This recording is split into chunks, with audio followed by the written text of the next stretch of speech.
Pemirsa, apa kabar? Saya Maidin Hindrawan membawakan Warta Berita PTS. Taiwan mencatat penambahan 13 kasus lokal dan 12 kasus impor COVID-19 pada hari Kamis, 13 Mei. Kekhawatiran atas penularan komunitas telah membangkitkan kepanikan warga.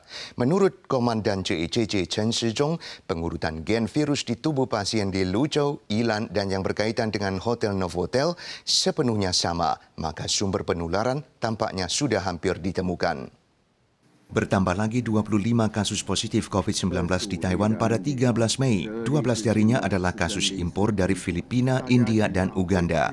13 adalah kasus lokal, terdiri dari 9 kasus yang berkaitan dengan mantan ketua Lions Club di Luzhou, 3 yang terinfeksi di kedai teh di Wanhua, dan 1 lagi yang sumbernya masih diselidiki. Tercatatnya 36 kasus positif dalam 3 hari terakhir yang mencakup 2 penularan klaster di Luotong, Yilan, dan Luzhou, New Taipei, serta kasus individu di Wanhua, Taipei, dan Keelung telah membangkitkan kekhawatiran. Menurut Ketua CECC Chen Shizhong, pengurutan gen virus yang menginfeksi kasus-kasus positif di Luzhou, Yilan, dan yang berkaitan dengan Hotel Novotel sepenuhnya sama, maka sumber penularan sudah hampir ditemukan. 还有这个泸州，他们的定序是完全相同。 Chen menerangkan penularan klaster di Luzhou dan Wanhua disebabkan infeksi langsung antar manusia, membentuk suatu rantai penularan yang lurus. Tapi bagaimanakah perkembangan virus setelah melalui kontak antar manusia masih harus diamati lebih lanjut. Untuk sementara tegasnya, oleh karena kerangkanya sudah ditemukan, kemungkinan dinaikkannya tingkat pandemi ke level 3 sudah agak mereda. Meningkat drastisnya kasus lokal COVID-19 di Taiwan beberapa hari terakhir telah membangkitkan kekhawatiran munculnya rantai penularan di Taiwan. Ada dokter yang bahkan berpendapat Taiwan sebenarnya telah memasuki penularan komunitas tahap 3. Warga pun diingatkan untuk menaati protokol pandemi dan pada khususnya mewaspadai terinfeksi tak bergejala.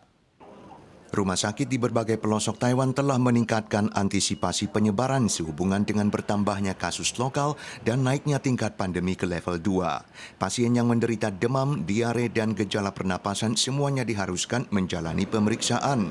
Ada dokter yang berpendapat Taiwan sebenarnya telah memasuki penularan komunitas tahap 3. 社区感染到第3波以后呢，基本上就收不回来了。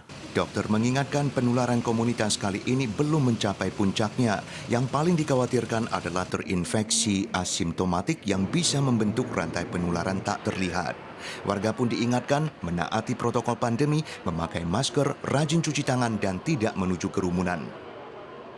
Penyebaran pandemi terus mengganas. Pemkot Taipei menghentikan semua kegiatan sebelum 8 Juni.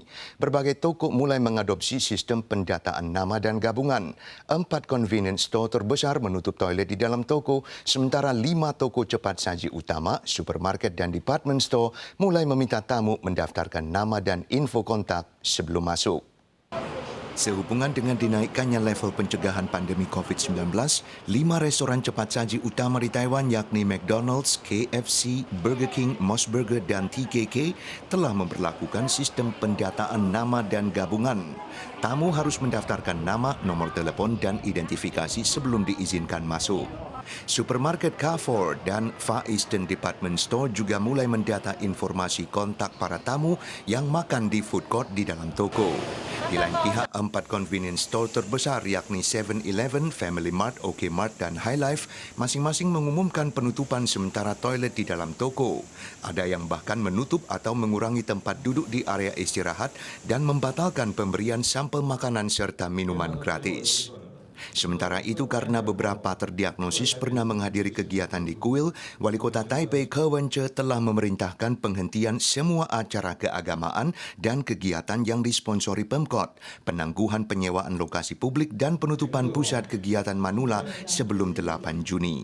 Juga akan meningkatkan antisipasi dengan menambah jumlah taksi dan bus karantina.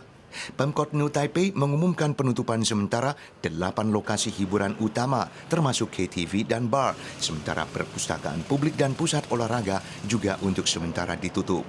Pemirsa sekalian, sekian Warta Berita dari PTS. Kita sua lagi pekan depan.